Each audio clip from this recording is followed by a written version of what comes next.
Alright, hello everybody, my name is Luke. I'm a realtor here in the Nashville area, and this video is going to be for first-time home buyers. So if you are a first-time home buyer, or if you are thinking about, oh, should I buy a home, should I rent, things like that, concerns like that, this is the video. Let's jump straight into things. So the first step, obviously, you need to find a realtor, and most people probably watching this are clients of mine, so you already found a realtor. But for anybody who this is very new to them and they have not, I'll go over really quickly how that works. So I'm gonna screen share real quick. All right, so let's just look up realtors in Nashville, Tennessee. You can really ask for a referral if you have a friend that's worked with a realtor before. You just want to make sure you have somebody that has good reviews. And you know, I've a few things written down here. So all right, so the first thing, the most important thing, is find a realtor that has either good reviews themselves or their team has very good reviews. So for instance, if you were to look me up on Zillow, of course I have 5 stars, so you want to look for that. But then also, let's say somebody doesn't have any reviews on Zillow, you want to make sure the team that they're with has great reviews. And that's always more credible than maybe a referral, because maybe one person had a good experience and one person didn't. Number 2, I would make sure that the agent you're working with either has a couple years experience themselves, like me with around 3, or you want somebody who is mentored by somebody who has multiple years experience. I mean, for example, my mentor has been doing real estate for 8 years, so that's the person that's walking me through every transaction. If you find somebody that maybe doesn't have that much experience, but they have a mentor that has great reviews and has, you know, tons of years experience, then obviously, you know, that's gonna be somebody you can work with.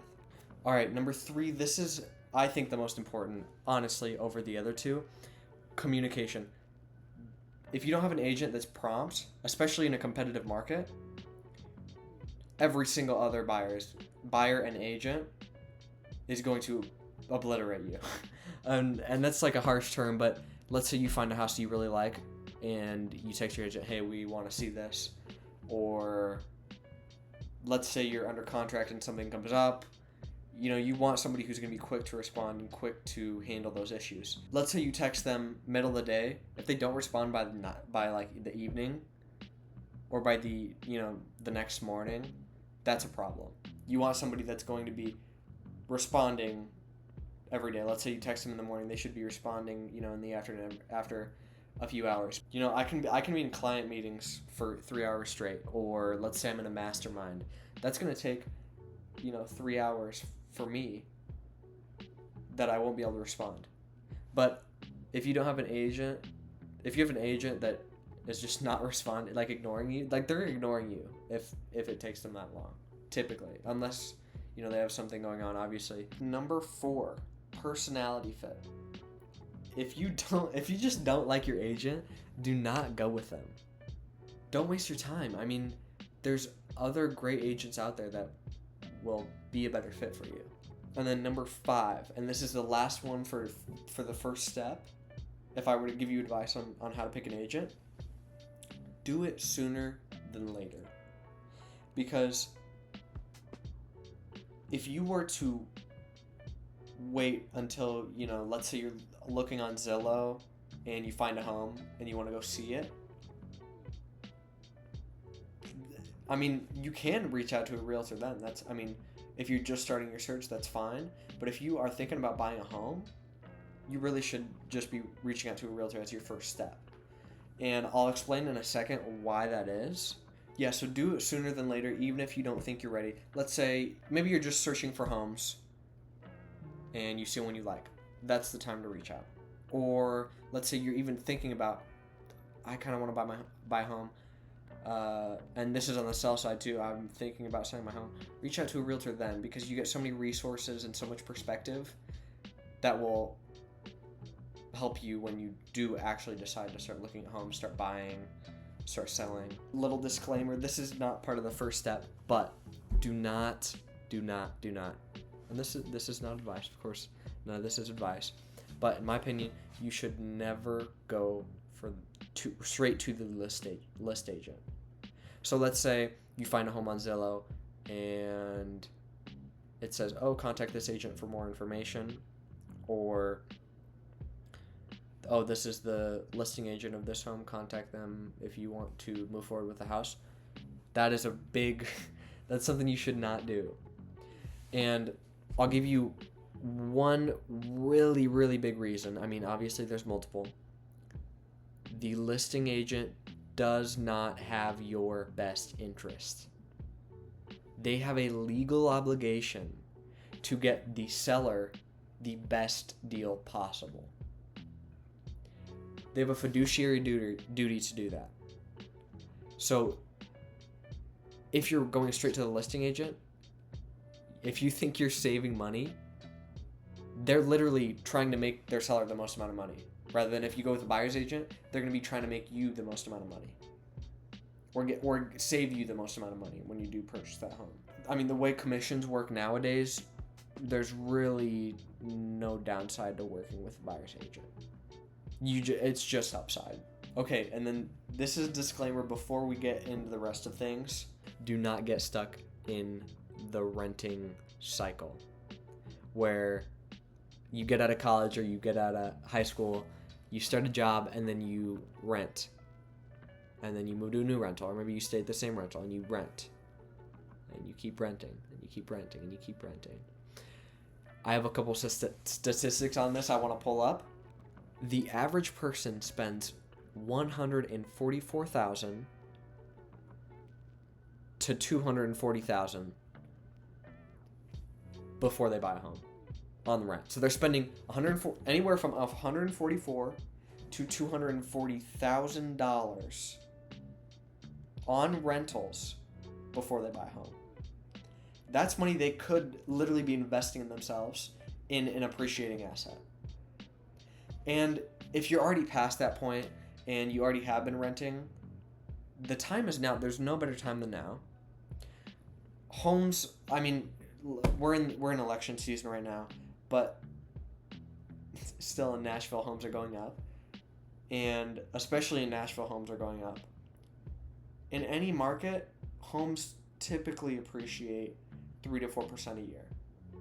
So you want to get in the market as early as possible because prices are going to be more expensive the longer you wait. The pros to that is if you get in early, then you're going to be making that money from the home appreciation. Point number 2, there is never a perfect time to buy a home. You're always busy. You're always going to be moving. You're always going to maybe not have the money. You're always, we need to rent for another year. There's never a perfect time. A few other points here. You are paying off the landlord's mortgage. And a lot of this is simple stuff, but I'm really passionate about this. You're paying down the landlord's mortgage, not your mortgage. So usually when you're renting, you're giving them money to live in a house, thousands and thousands of dollars every month. But then when you own a house, you're paying thousands of dollars into yourself. It's like saving money. So instead of giving your money away to somebody else, it's like stashing away $2,000, $2,000, $2,000, $2,000, $4,000, $4,000, $4,000, $6,000, on and on. Another point I wanted to bring up, you're building someone else's wealth, not your own.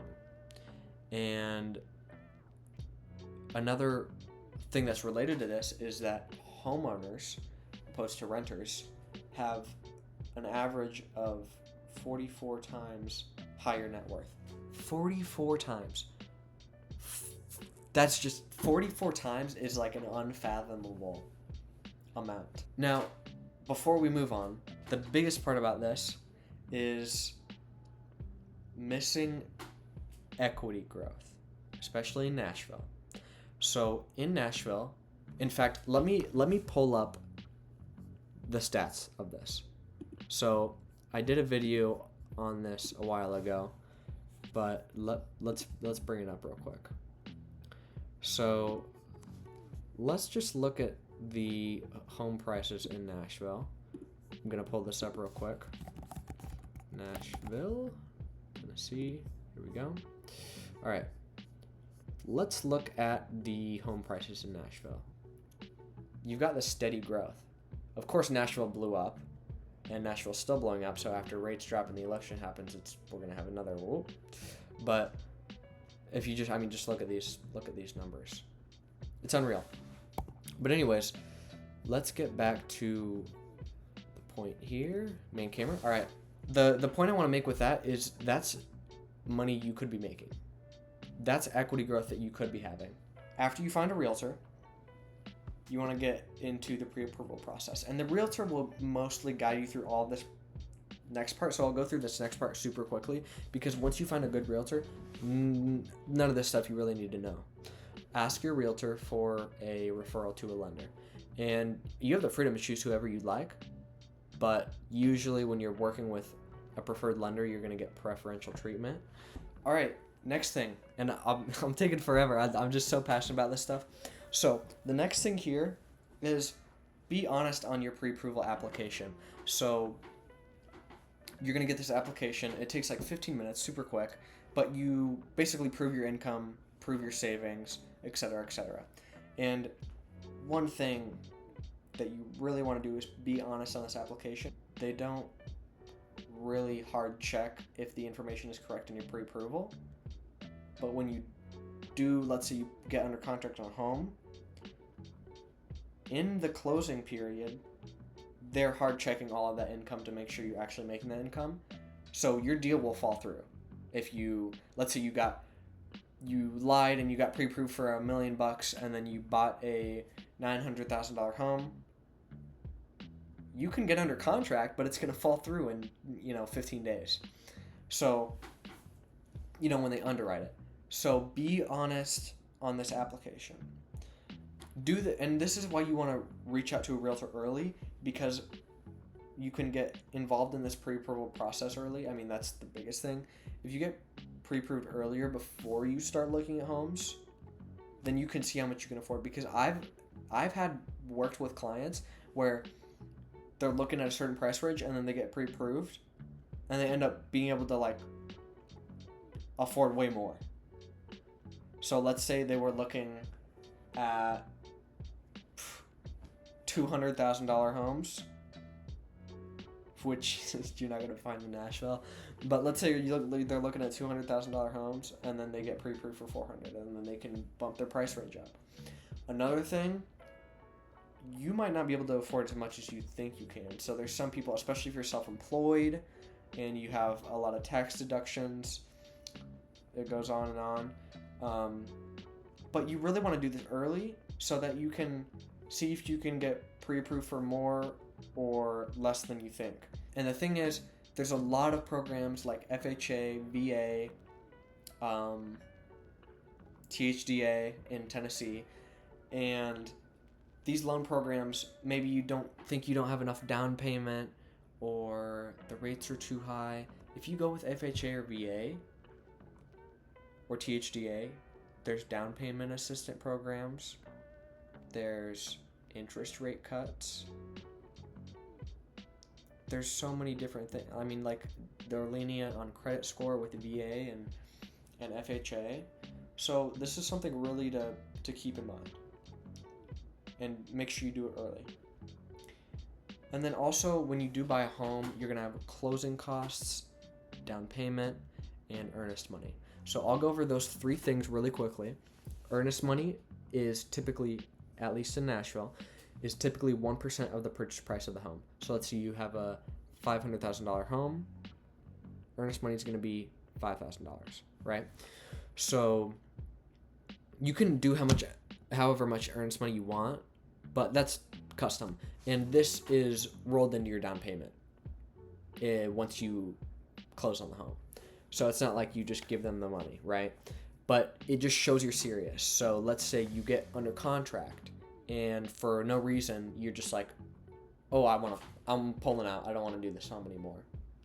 Then they keep your earnest money. right? But then on the other hand, let's say you go under contract on a home and you get through the inspection period and their foundation is shot. You can walk away and get your $5,000 back, right?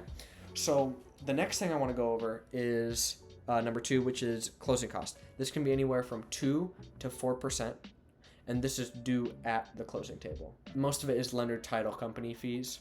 This can be 2 to 4%. And then also, I mean, you have to pay for the appraisal, the inspection, etc., etc. And then you have the down payment. And it really depends on what loan you do. If you do FHA, it can be 3.5%. If you do conventional, it can be anywhere from 3. It really varies a lot. VA, you can put 0 down, but anywhere from 3 to 5% is normal. 20% is the standard if you don't want PMI. That's a whole nother video. But that's private mortgage insurance. But that's a whole nother video. And then let's go into the third step. So the third step, you find a realtor. That's great. You find and you like them, and then you get pre-approved. And also, while you're getting pre-approved, of course, you can look at homes, right? But the third step is house hunting. So this is where you look for homes. And your realtor will most likely set up a search for you on something like RealTracs. So I'm going to go over what that looks like on the realtor side so that you can see what this looks like. So I'm going to screen share real quick. And let's go to RealTracs, which is the MLS in Nashville. And let's set up a search. So I have searches for some of my clients. Let's say you're looking in Belmead. So I'm probably gonna speed up this video, but Belmead in Nashville, Tennessee. And then obviously you want no homes under contract. You want active and coming soon. So you're looking for a residential house, and you have a price range of $2 million. Let's say 1.5 to $2 million. And then you have, let's say you want a 3-bed, 2-bath. And you want it to be over 2,000 square feet. And this is, I'm going to slow it down for a second. You can put acreage, you can put stories, you can put year built, you can put parking, garage. Let's say you want a garage, you can put 2. And then you also have auctions here. But this is really where it gets cool. Let's say you want a lake house. You can put something with a lake view, something with a lake front, something with a dock. So yeah, like a boat dock or a boat slip. You can go anywhere with this. So let's go ahead and set up the search. 3 homes in Belmead. So these are 3-bed, 2-bath. These have more square footage and more beds and bathrooms. But then you can set up the search, and you will get auto-notified through email whenever a new home comes on the market. And that's really where you're going to find the home you're looking for, is through that search, because everything that pops up is going to come right to your email right away. And in a hot market, you need to be really quick with that. And I have an alarm going off. Ignore that. Okay. This one, expectation, super important with this part. You need to recognize that you may need to raise your price range, lower your price range. Pre-approval is super important for this, but let's say you're only pre-approved for $1 million and you don't find a home you like in the area you want. You may just have to go farther out. I heard a builder say one time, drive till you can afford it. And that's really true, especially in the Nashville area. I mean, it's growing so much. Prices are super high, if you're in the Gulch downtown, and then, less and less as you go out. So that's really something that you need to keep in mind and expect. Maybe we might have to expand our search a little bit. We may not get what we thought we did. But the most important part is that you're growing wealth in real estate. You're not getting stuck renting, because I have seen people, and it's so incredibly sad. They have been looking for homes for 10 years. And, we haven't found what we like. It's not in our price range. And it's so sad because they end up renting. And if they were to have just bought and then built equity in that home, and then sell that home, and then they can buy a bigger house, right? But what they do is they just wait for the perfect home, and they end up renting forever and just wasting all this money, and they just rent forever, and they just never own a home, and then they're never happy. And I didn't mean it to go this way, but this happens to people, and it's honestly really sad because there was so much potential, and the perfectionism stopped them. Another thing is, if you wait, maybe you think, oh, I need to wait till I get this raise, I need to wait till I do this, I need to wait till I do that. Every time you wait, home prices are appreciating. So when you do go back into the market, let's say you got a 3% raise, but homes have appreciated 8%. So it just totally negates what you were looking for. But if you would have just bought a home, you would have still gotten that raise, and that home would have appreciated, right? Fourth and final step. This is the end of the video. I've been recording for an insane amount of time, but this is the last step. So you find a home you love. You walk in, and people can tell within 8 seconds if this is going to be the home they want. Statistic. So you walk in. Oh my gosh, this is amazing. I love this house. When can we buy it? What your agent will do is do offer research. So run comps on the property to make sure it's actually worth what it's listed for. Also to figure out what is a good offer. Communicate with the listing agent. Hey, do you guys have any offers on the table to gauge how competitive it is and to see how much you should offer? And then also, is this in a flood zone? Will I need flood insurance? There's a whole slew of things. If it's land, perk tests, soil tests, blah blah blah. The average days on market is 50, so until you find a home on 70 days on the market, maybe you can undercut them a little bit. Or if it's been on the market for 1 day and they have 2 offers, right, you're going to need to go higher, obviously, right? Common sense. Your agent will do this for you. You're going to submit an offer, and there's going to be, you have to sign a few things, but you submit the offer, and then from there, the seller can either accept the offer, decline the offer, or counter the offer. So when let's say they counter the offer and you offered $1.5 million, they want $1.550 million. They can counter your offer, but you can do the same thing. You can accept it, decline it, or counter back. And this can go back and forth a few times. Also, there's different terms. So let's say you need help with closing costs. Let's say you don't have the money for closing costs. You can ask for closing costs in the offer. So let's say, oh, we want $20,000 in closing costs.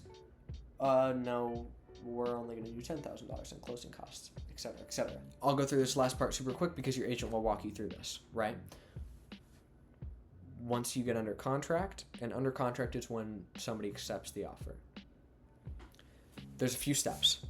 Number 1, earnest money has to be deposited depending on the contract. Typically, it's within 2 days.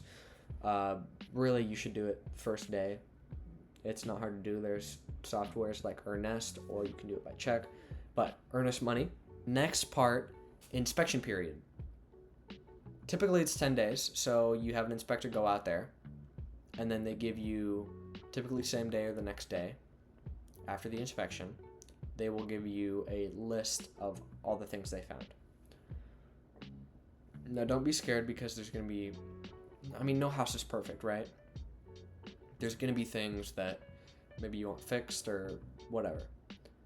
The things that you really need to worry about are 5 things. Number 1, and in no particular order, roofing, foundation, HVAC, electrical, plumbing. So those are 5 things. If there's a problem with that, you can ask for them to repair it. So this is what's called the repair proposal. Let's say they had some shingles missing. Let's say they have some double tapped breakers in the electrical box. These are things that you can ask for them to fix. Or you can just ask them for money. So $5,000 in lieu of repairs. One time I got my clients $5,000, literally $5,000 off the price of the home, just because I mean, it was like normal things, right? But this is where you can get money from the repair proposal. In this time period, you want to get home insurance. Obviously, your realtor will help you with that. And then the appraisal happens. The lender's appraiser will go in and basically assess the value of the home. Let's say the appraisal comes in low. That's when you need to worry. Otherwise, if it comes in high, that's great. That means you got a good deal. And then if it comes in right where you're at, obviously perfect, right? But if an appraisal comes in low, you have to renegotiate. You can back out, but if you want the home, I mean, typically people will split the difference. Let's say it was $500,000. Appraisal comes in at $490,000. Maybe the buyer will bring $5,000 extra, and the seller will bring $5,000 extra, right? You want to set up. Let's say you get through that process. You want to set up utilities, calling the electrical, water company, things like that.